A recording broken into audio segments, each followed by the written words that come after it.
کچھ ایسے ہیں جو نار میں رہ رہے ہیں، کچھ ایسے ہیں جو جنت میں رہ رہے ہیں۔ تو پھر اس کا مطلب ہے کہ ہمیں تصور تبدیل کرنا پڑے گا، جنت صرف مرنے کے بعد نہیں ملتی، کچھ زندگی میں بھی جنت میں رہ رہے ہیں۔ اور خدا کہہ رہا صحاب الجنہ جو ہیں، جو جنت میں رہ رہے ہیں وہی فائزون، یہ جو جنت کے صحاب ہیں یہی فائزون۔ خدا نے فائزون کا لفظ استعمال کیا، اور اللہ اور اس کے رسول کا لہجہ بڑا ملتا ہے، بلکہ دونوں کا لہجہ ایک ہی ہے۔ خدا نے کہا تھا اصحاب الجنت هم الفائزون، یہ جو جنت میں رہنے والے ہیں نا یہی کامیاب ہے۔ اہل سنت کی سیاہ میں سے بھی حدیث دکھانے کے لیے تیار ہوں۔ رسالت مآب نے مدینے میں بیٹھ کے کہا تھا یا علی انت وشیعتک هم الفائزون، اے علی تو اور تیرے شیعہ یہی کامیاب۔ لفظ فائزون اللہ نے استعمال کیا، اور وہی لفظ رسول نے علی کے شیعہ کے لیے استعمال کیا۔ آج کی گفتگو، کل جہاں سے میں نے بات چھوڑی تھی وہیں سے ہم گفتگو کا آغاز کرتے ہیں۔ آج ہمیں دیکھنا ہے کہ معیار نصرت کیا ہے۔ آمادہ ہے جی گفتگو شروع کی جا سکے؟ حسین علیہ السلام نے ایک بار کربلا عملی طور پہ دکھا دی، اور یہ واقعہ کربلا جو ہے اس کی جیت ہے کہ مورخ چاہے کسی مذہب کا تھا، کسی مکتب کا تھا، کسی مسلک کا تھا، یہ دنیا میں یہ ریسرچ ہوئی ہے کہ سب سے زیادہ دنیا میں جس پہ بولا گیا ہے وہ حسین ہے،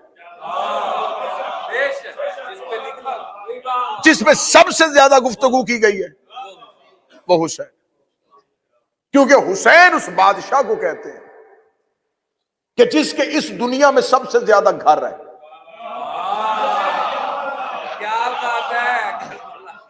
زمین پہ یا اللہ کے گھر ہیں یا حسین کے گھر۔ اللہ کے گھر کو مسجد کہتے ہیں، حسین کے گھر کو امام بارگاہ کہتے ہیں۔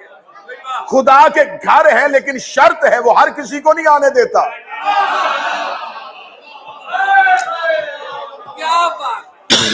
خدا ہر کسی کو نہیں آنے دیتا۔ آپ مکہ چلے جائیں تو مکہ کی حدود کے باہر بورڈ لگا ہوا ہے کافروں کا داخلہ منع ہے۔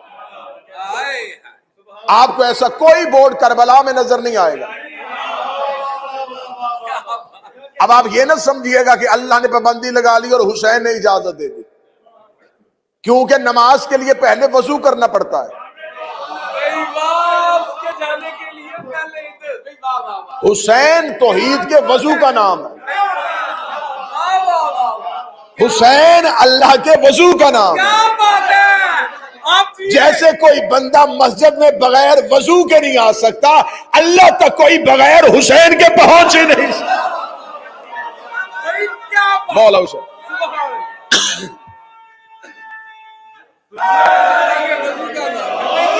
پوری کائنات میں سب سے زیادہ ملکیت کے لحاظ سے بڑا مالک زمین کا حسین ہے۔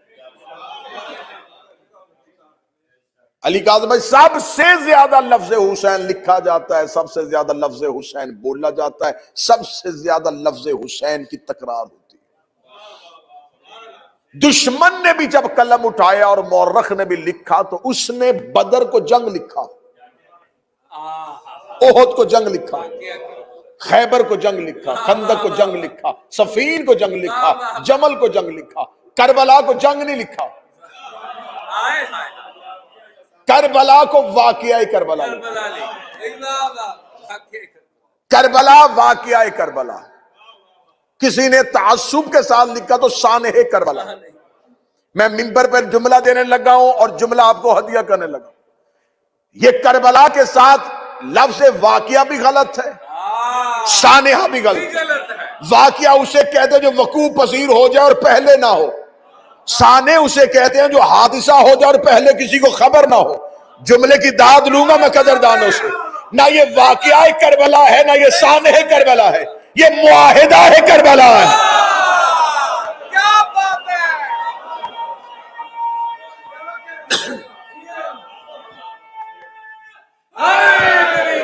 کربلا معاہدہ ہے، واقعہ نہیں، سانحہ نہیں۔ معاہدہ ہے اللہ اور حسین کے درمیان۔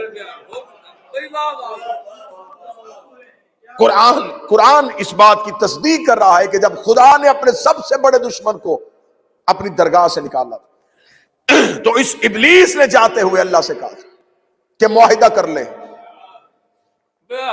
ابلیس اور اللہ کے درمیان جو معاہدہ ہوا وہ قرآن میں لکھا ہوا، کچھ شرطیں اس نے اپنی منوائی اور کچھ اللہ نے منوائی۔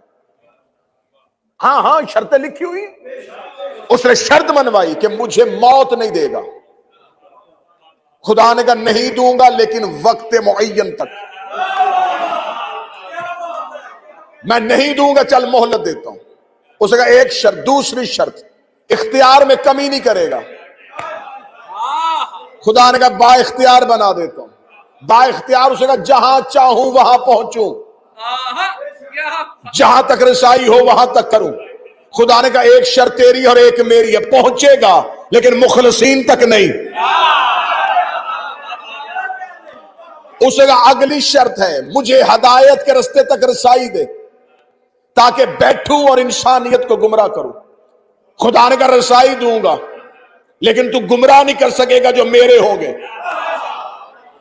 اب اللہ اور ابلیس کے درمیان معاہدہ ہو گیا، خدا نے پورا ایگریمنٹ قرآن میں لکھا ہوا کہ یہ شرطیں اس نے رکھی تھی اور یہ میں نے رکھی تھی، کچھ میری شرطیں ہیں اور کچھ اس کی شرطیں ہیں۔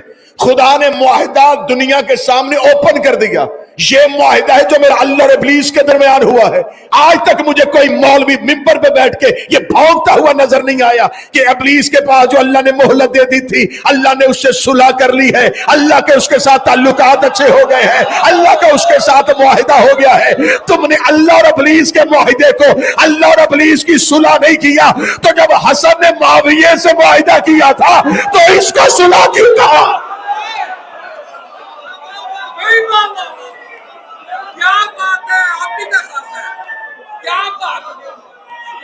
مولا حسین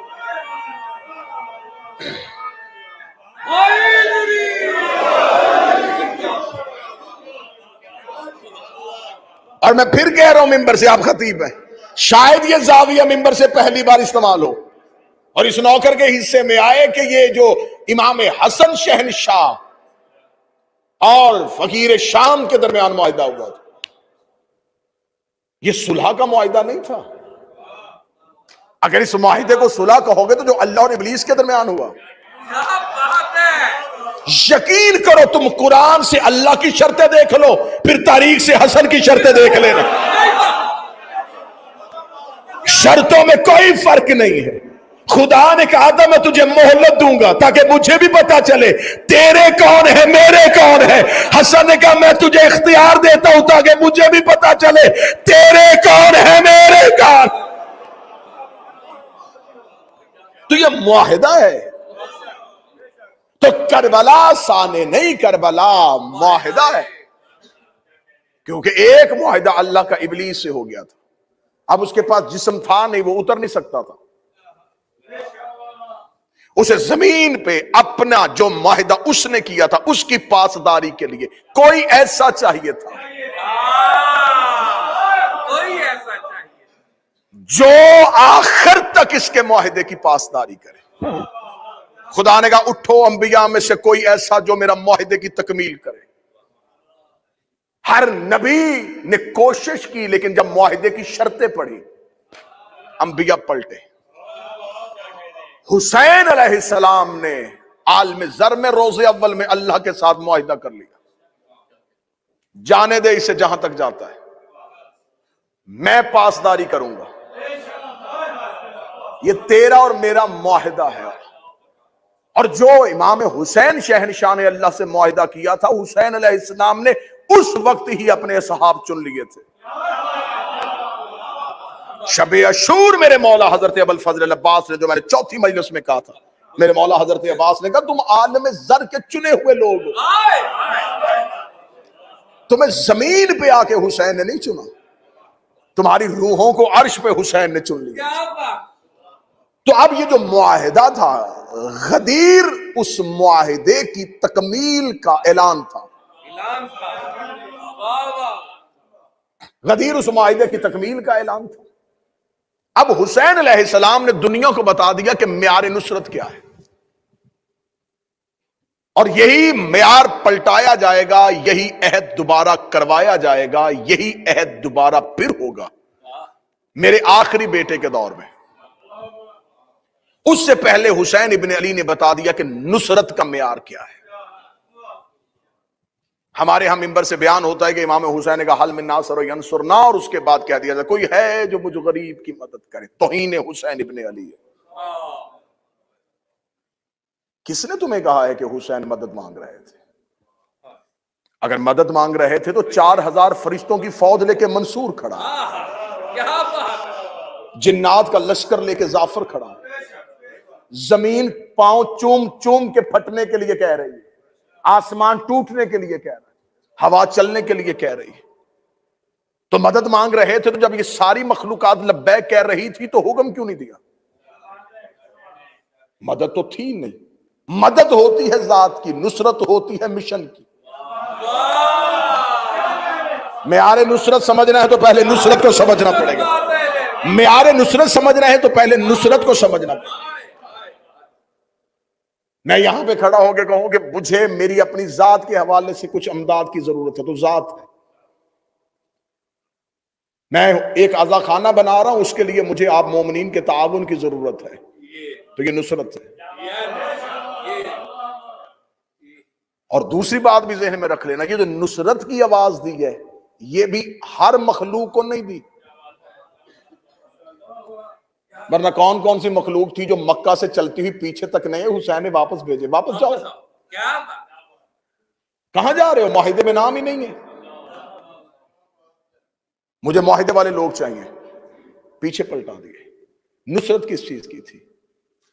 کبھی اس انداز میں بھی کربلا سنو، کبھی اس انداز میں بھی کربلا کو دیکھو، بیان سر شہادت کی اگر تفسیر ہو جائے، مسلمانوں کا کعبہ روضہ شبیر ہو جائے۔ کربلا کے ٹیلوں پہ انبیاء کی روحیں کھڑی تھی اور حسین آخری سجدہ ادا کرنے لگے تھے۔ حسین نے کہا یہ نہ ہو کہ میں آخری سجدہ ادا کر دوں تو پھر ان نبیوں میں سے کوئی ایک کہہ دے ہم بھی ہوتے، تو یہ صدا انبیاء کی طرف سے کوئی ہے جو نصرت میں حصہ ڈالنا چاہے؟ صدائے انبیاء خاموش تھی۔ نصرت ہوتی ہے مقصد کے لیے۔ اب نصرت سمجھو گے تو ناصر سمجھ میں آئے گا۔ اب 12ویں شہنشاہ کو لشکر نہیں چاہیے، لڑنے والے نہیں چاہیے، ناصرین چاہیے۔ بڑا بڑا غلط طریقے سے کانسیپٹ پھیلایا جا رہا ہے، قوم تک پہنچایا جا رہا ہے۔ پہلے ایک دور ہوتا تھا عقیدہ مہدی ہوتا تھا، اب مہدویت ہو گیا ہے۔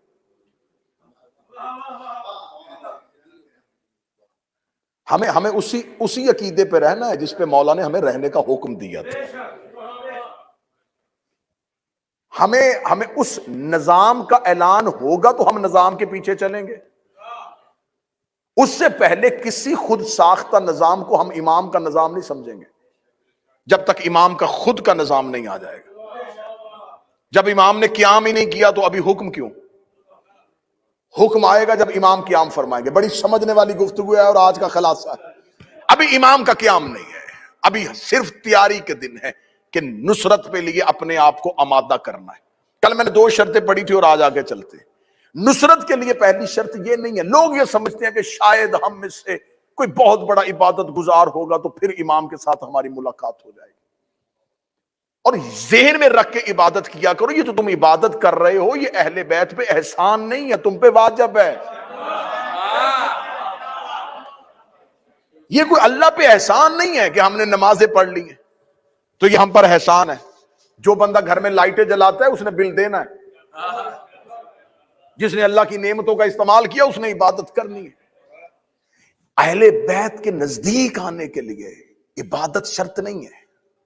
ہاں عبادت ضروری ہے، عبادت کے ساتھ انسان کے نفس کی روح کی پاکیزگی ہوتی ہے۔ پہلی شرط یہ ہے مودت، جس کے لیے جس کے قریب جانا چاہتے ہو اس کے ساتھ تمہارا تعلق کیسا ہے۔ پہلی چیز مودت۔ مودت پیدا کرنے کے لیے پہلے اندر عشق کی آگ جلانی پڑے گی. باہر سے گیٹ اپ تبدیل کرنے سے بہتر ہے اندر سے نظام بدلنا.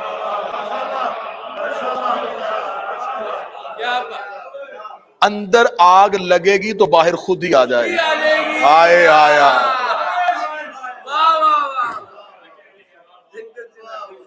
یہ کھوکھلا نظام لوگوں کو دکھانے کے لیے ٹھیک ہے. یہ دنیا کا دیکھنے کے لیے نظام اچھا ہے کہ ہم یہ ہیں. ہر انسان خود سمجھتا ہے کہ میں کیا ہوں. جتنی احادیث چاہو گے منبر پہ پڑھنے کے لیے تیار ہوں. ہر حدیث میں حکم معرفت کا آیا ہے. جس نے اپنے وقت کے امام کی معرفت نہ کی. یعرف امام زمانہ نا ماتا میتت جاہلیہ. یہاں لفظ محبت نہیں آیا، معرفت آیا. پہچانو پہچانو. جگہ جگہ معصوم نے احادیث میں محبت کرنے والوں کا انعام نہیں بتایا، معرفت کرنے والوں کا نام.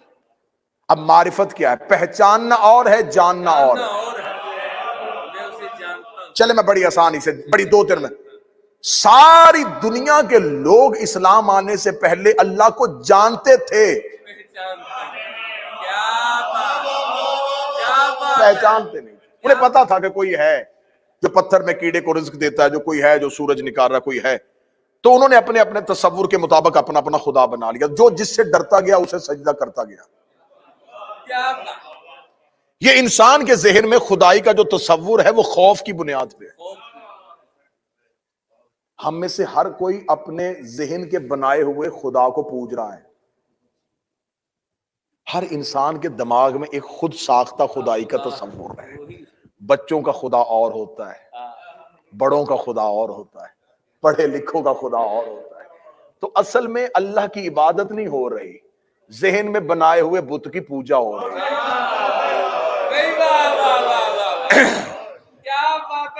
میں نے تو پہلے دن کہا تھا کہ نعروں والی مدل سے سننی ہے تو مجھ سے اچھی جنگیں کون پڑے گا.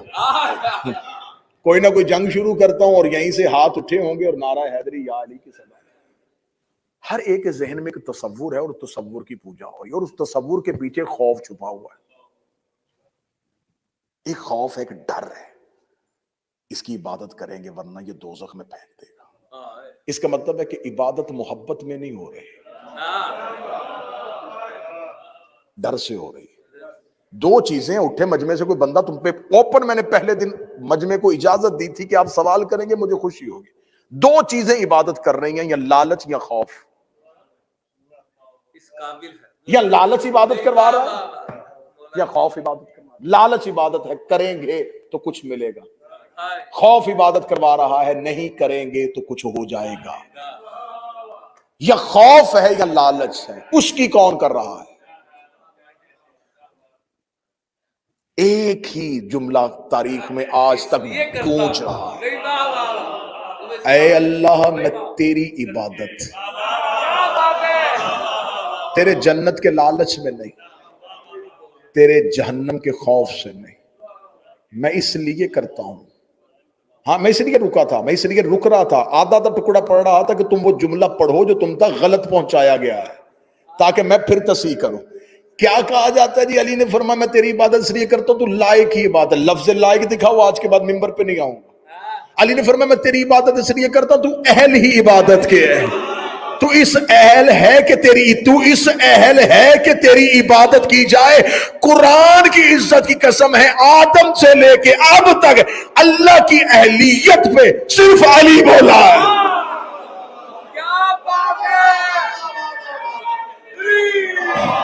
صرف علی ہے جس نے اللہ کی اہلیت پہ بات کی.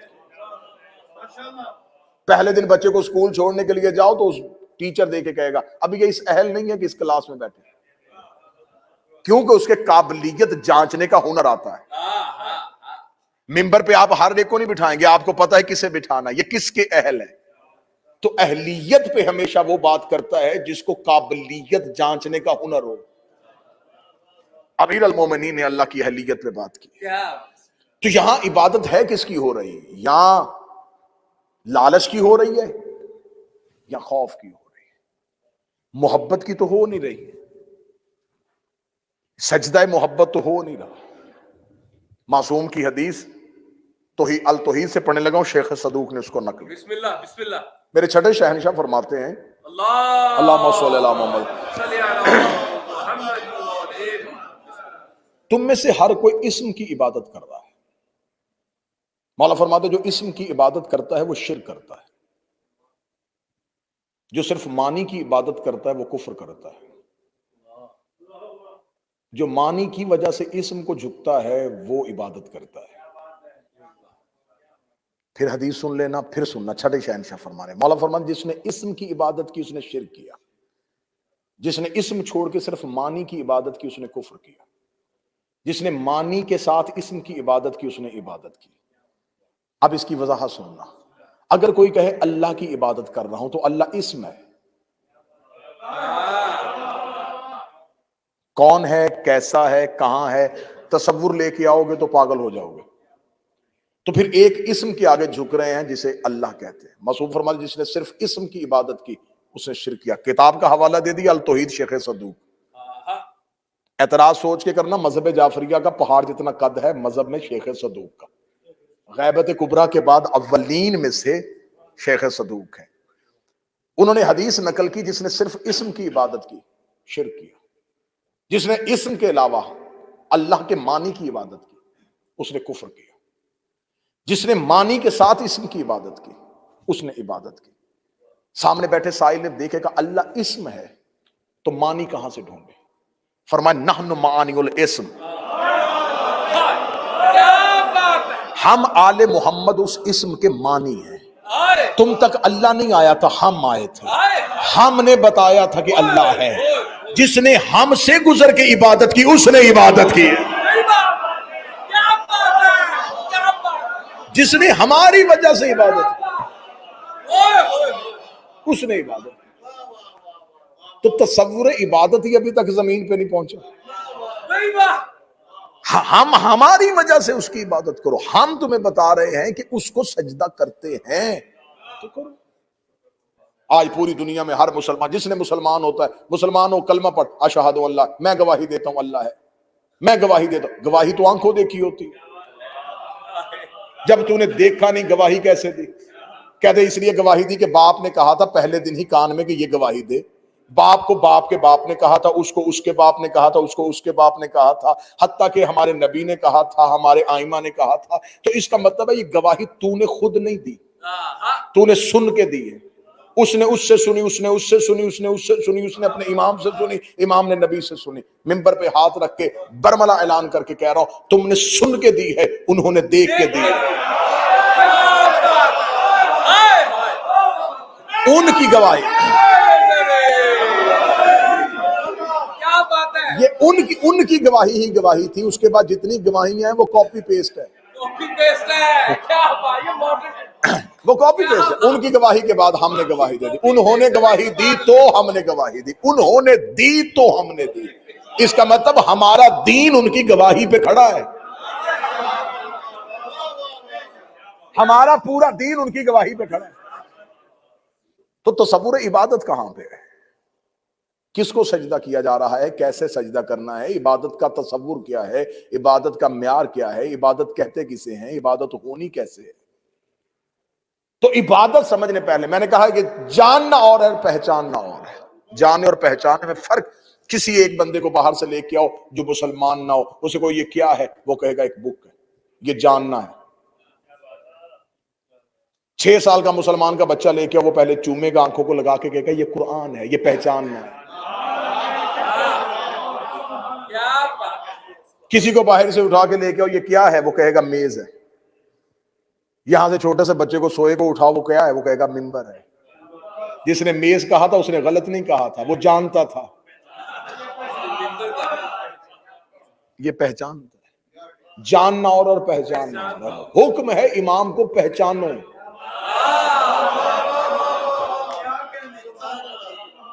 سارے مکے کے لوگ جانتے تھے کہ محمد صادق ہے، امین ہے۔ اسلامیات کی کتابوں میں لکھا ہے کہ وہ امانت نبی کے گھر رکھواتے تھے۔ نبی سے کہتے تھے، حتیٰ کہ یہاں تک واقعہ اسلامیات کی کتابوں میں ہمارے بچپن میں پڑھایا جاتا، شاید ابھی تک سلیبس میں ہو، کہ رسول نے کہا اگر میں تمہیں کہوں پہاڑ کے پیچھے لشکر ہے تو مان جاؤ گے؟ انہوں نے کہا ہم مانیں گے، کیونکہ کہہ جو تو رہا ہے۔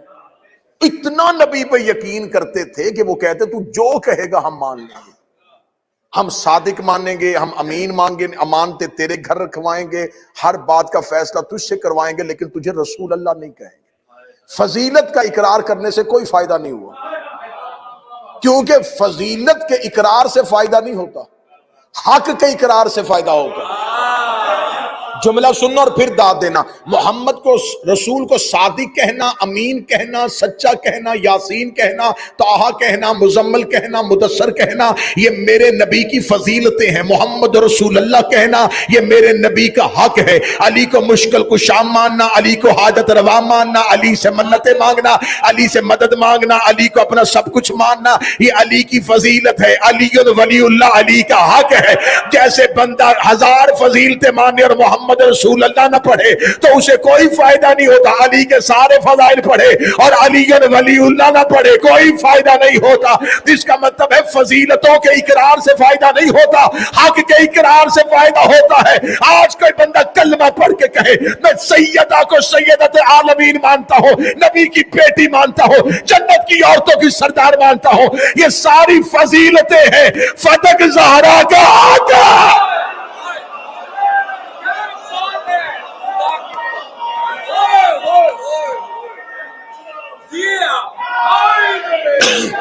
صدق حق سیدہ ہے۔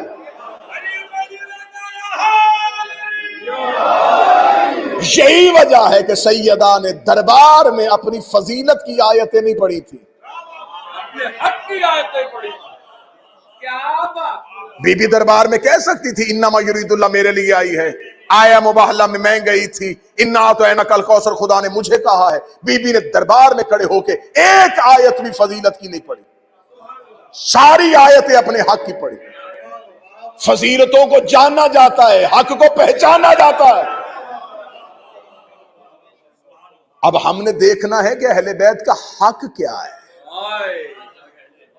میں نے چوتھی یا پانچویں مجلس میں کہا تھا کہ زیارت حضرت عباس میں جملہ ہے مفاتی سے لے کے حضرت عباس کے ذری پہ پڑھی ہوئی زیارت کی کتاب تک۔ چھٹے امام کہتے ہیں اللہم ملعن من جہل حق، اللہ لعنت کرے اس پہ جس نے عباس کے حق کو نہیں پہچانا۔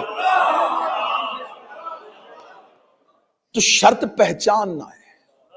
سب سے پہلی چیز یہ ہے کہ تم اپنے وقت کے امام کو جان رہے ہو یا پہچان رہے ہو۔ جب امام حسین علیہ السلام نے مدینہ چھوڑا تو کیا عرب کے لوگ نہیں جانتے تھے یہ رسول کا بیٹا ہے؟ چھوڑو عرب کے لوگوں کو، جو سامنے قاتل کھڑے تھے وہ نہیں جانتے تھے یہ ابن رسول اللہ ہے، قرآن کی آیتیں ان کے گھروں میں آئی ہیں، یہی منزل وحی ہیں اور یہی سب کچھ ہے۔ وہ جانتے تھے، جو حسین کے خیمے میں بیٹھے تھے وہ پہچانتے تھے۔ جاننے والے کلمہ پڑھ کے بھی لعنتی ہو گئے۔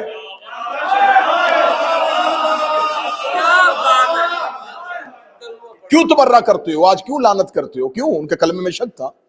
کیا ان کے پاس نمازیں نہیں تھی، روزے نہیں تھے؟ کہتے کیا فائدہ ایسی نماز اور ایسے روزے کو، امام کو پہچانا ہی نہیں؟ تو اس کا مطلب ہے کہ شرط کلمہ نہیں رہ گیا۔ بدلنے لگا ہوں جملہ، دو شخصیات دعا لینے کے لیے جملہ بدلنے لگا۔ 10 محرم 61 ہجری سے پہلے دین شرط تھا مسلمان کی۔ 10 محرم 61 ہجری کے بعد اب دین شرط نہیں، حسین شرط ہے۔ اب بولے کوئی بندہ جس کا حق بنتے وہ بولے۔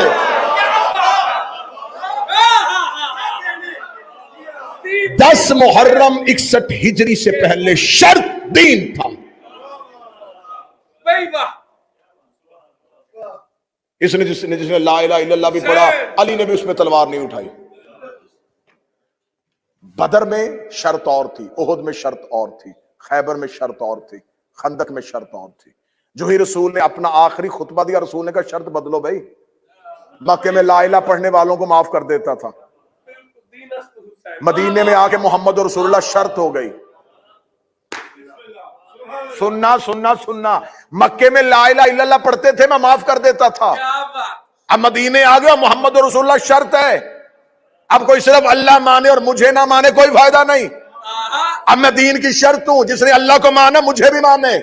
غدیر میں آ کے رسول نے کہا لو اگلی شرط سنو،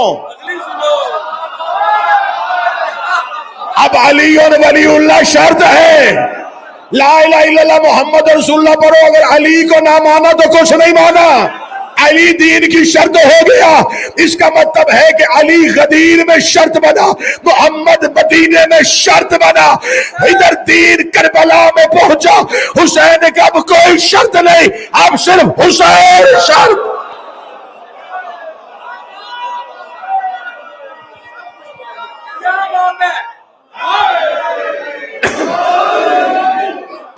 حسین لا الہ کی شرط ہے، حسین محمد رسول اللہ کی شرط ہے، حسین علی ولی اللہ کی شرط ہے۔ اللہ جانتا تھا مکے میں لوگ لا الہ الا اللہ کہیں گے، لیکن عبداللہ کا بیٹا سمجھ کے اس کا کلمہ نہیں پڑھیں گے، اس نے محمد رسول اللہ شرط رکھ دی۔ اللہ جانتا تھا یہ محمد کو مان لیں گے لیکن علی سے بغض رکھتے ہیں، اس نے علی ولی اللہ شرط رکھی گا، مجھے ایک چہرہ بگڑتا نظر نہ آخری مجلس میں۔ اللہ جانتا تھا بندے علی ولی اللہ پڑھیں گے، حسین کا ماتم نہیں کریں